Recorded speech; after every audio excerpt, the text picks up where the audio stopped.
First of all, I would like to thank our seniors who provided me such a great opportunity to introduce myself and also present myself in front of you all. तो सबसे पहले मैं आपको questions का जवाब देना चाहती हूँ कि एक शिक्षक के लिए सबसे ज़्यादा आवश्यक जो चीज़ है वो है अनुशासन। अब यदि शिक्षक अनुशासित है तभी वो बच्चे को अनुशासित रख पाएगा, और ऐसा मैं भी मानती हूँ और मेरे जीवन में भी डिसिप्लिन अनुशासन की बहुत बहुत महत्वपूर्ण है। मैं ऐसा मानती हूँ कि यदि लोग या फिर यदि इंसान या कोई मनुष्य अनुशासित है अपने जीवन में और कड़ी लगन से मेहनत करता है और सच्चे दिल से कोशिश करते रहता है तो वो जरूर ही कामयाब होगा। और यही सीख मैं यदि शिक्षक बन जाऊंगी और मैं चाहूंगी कि मैं भी एक आदर्श शिक्षक बनूं और ये ज्ञान मैं अपने बच्चों को भी देना चाहूंगी।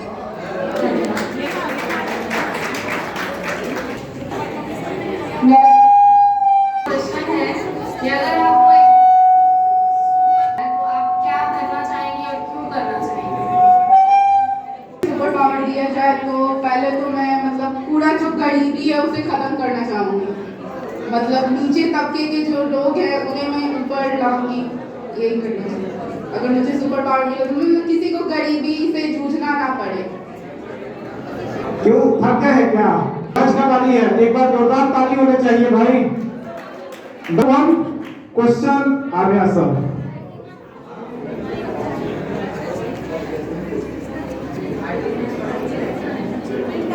मेरा कोई क्वेश्चन नहीं है, बस आपको इस पे 4 लाइन बोलना है। आप अपने बचपन के दिन को और अभी के दिन को, जो आपकी बाल्यावस्था रही है और जो अभी आपकी किशोरावस्था है, इन दोनों में आप कितना फर्क समझते हैं? आपने क्या क्या सीखा है इन पूरे बाल्यावस्था से लेकर किशोरावस्था तक? क्या करने के लिए कहा जाए तो आप कैसे करें? ज़्यादा लाइन में कर सकते हैं, ज़्यादा लाइन में कर सकते हैं। सबसे पहले तो बचपन में मैं बहुत बदमाश था, तो मुझे सामाजिक ज्ञान भी बहुत ज़्यादा है। और बचपन में क्या होता था कि हम गर्मी की छुट्टी में सिर्फ गाँव जाते थे, तो उतने में ही पूरा मतलब गाँव का नॉलेज होता था। सुबह में हम खा के निकलते थे तो इधर रात को आते थे, दिन भर हम बगीचा में क्रिकेट खेल रहे हैं या कुछ भी कर रहे हैं। और यहाँ पर मुझे डिस्ट्रिक्ट हेड था बेटिया, तो वहाँ पर हम इंग्लिश मीडियम स्कूल में पढ़ते थे, तो मुझे हिंदी इंग्लिश और भोजपुरी तीनों में हम फ्लुएंट हैं। और यहाँ पर जैसे जहाँ भी जाते हैं तो मेरा नया चीज़ हमको एक्सपीरियंस होता है।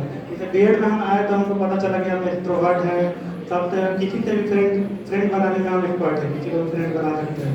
और इससे बहुत लगता था कि नहीं हम अकेले, क्योंकि अभी भी अकेले अगर थोड़ा सा भी हम टहल ले तो मेरे अंदर बिजनेस आइडिया बहुत ज़्यादा आता है। और इंट्रोवर्ट अकेले लगते हैं, अगर अकेले रहे तो इंट्रोवर्ट हैं और किसी के साथ है तो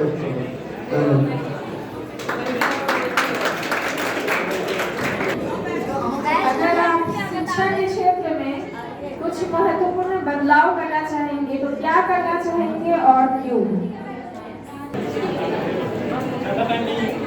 अगर हम शिक्षा के क्षेत्र में कुछ बदलाव करना चाहते हैं तो फीस स्ट्रक्चर को बदलाव करते हैं। फीस स्ट्रक्चर को तो बदलाव करते हैं, जो गरीब क्षेत्र के बच्चे हैं जो फी नहीं दे पाते हैं तो उनसे मैं कम फी देकर शिक्षा देते हैं। और थैंक यू। जो भी सेमीफाइनल्स में जो जीत चुके हैं वो लोग स्टेज पे आइए।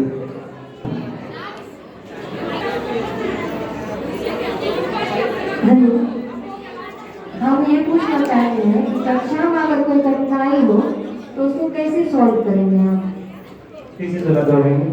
कक्षा में अगर कोई कठिनाई हो तो उसको कैसे सॉल्व करेंगे? सॉरी, मैं एक टीचर के रूप में तो सर्वप्रथम हम बच्चे का क्या प्रॉब्लम हो रहा है उसको हम लोग जानेंगे और उसके जड़ तक जाएंगे। जानने के बाद अगर उसको लगता है कि उसको अगर हमें पर्सनली बताना है तो उनको अलग बैठा के बात करेंगे और बताएंगे। अगर हमें लगता है कि क्लास के बीच में उनको हमें बताना है तो उस प्रॉब्लम को वहीं एक सार्वजनिक रूप से सबके सामने उस चीज को सॉर्ट आउट करेंगे। ये प्रॉब्लम करने का सबसे अच्छा तरीका है टीचर। Thank you. अब हम आगे करते हैं और उनसे क्वेश्चन पूछेंगी प्रेरणा मैम।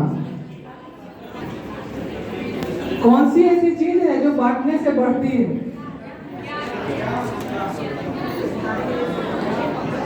ज्ञान ऐसा चीज है जिसे बांटने से बढ़ती है और उसके साथ प्रेम भी होना चाहिए, क्योंकि प्यार से बोली गई हर एक वाणी आपको उसको एकदम अच्छा महसूस होता है।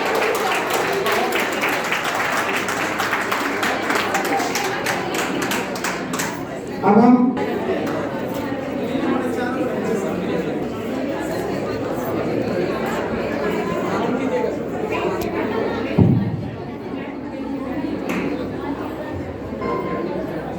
बताइए कि भारत को विश्व गुरु क्यों कहा जाता था और आज के समय में हमको वो दर्जा प्राप्त करने के लिए क्या करना होगा? भारत को विश्व गुरु बनाने के पीछे जितने भी हमारे महान ऋषि मुनि हैं, महान पुरुष हैं, उन सबका बहुत बड़ा योगदान है। साथ में रिपीट करें। भारत को विश्व गुरु क्यों कहा जाता था प्राचीन समय में और आज हमको वो दर्जा प्राप्त करने के लिए क्या करना होगा? सर क्योंकि सर उस ऋषि मुनि और हमारे जो महान पुरुष थे उन्होंने भारत देश को इस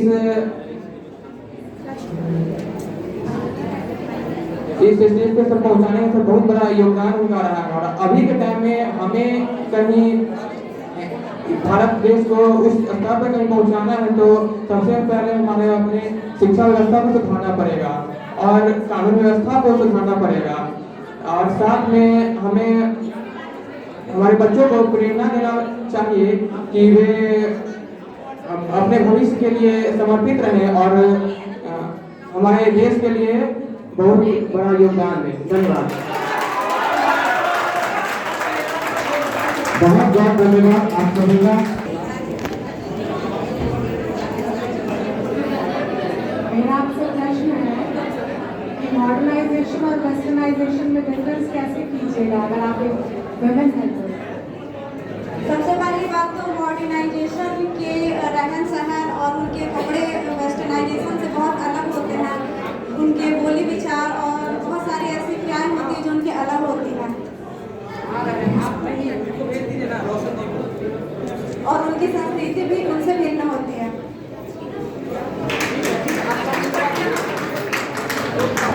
आप लोग प्रस्थान कर सकते हैं।